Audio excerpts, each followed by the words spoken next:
عبادتیں قبول ہوں یا نہ ہوں، ندامتیں اور شرمندگیاں ضرور قبول ہوتی ہیں۔ جی ہاں، عبادتیں قبول ہوں یا نہ ہوں، ندامتیں اور شرمندگیاں ضرور قبول ہوتی ہیں، اور یہی توبہ کا فلسفہ ہے۔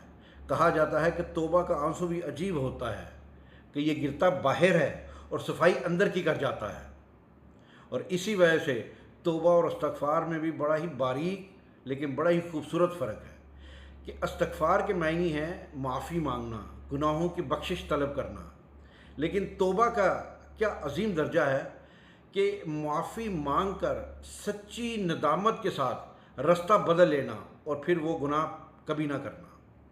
توبہ کے 3 بنیادی اصول یاد رکھیے گا کہ گناہ پر شرمندگی ہو، نمبر 2 فوراً گناہ ترک کرے، اور نمبر 3 اور آئندہ نہ کرنے کا مضبوط اور مصمم ارادہ کرے۔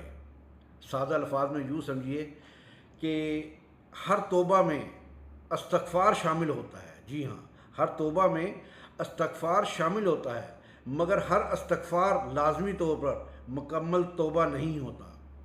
اور قصہ مختصر کہ توبہ کی امید پر ہو چکے بہت گناہ یا رب، توبہ کی امید پر بہت گناہ ہو چکے یا رب، مہلت تو مل رہی ہے، توفیق بھی عطا کر۔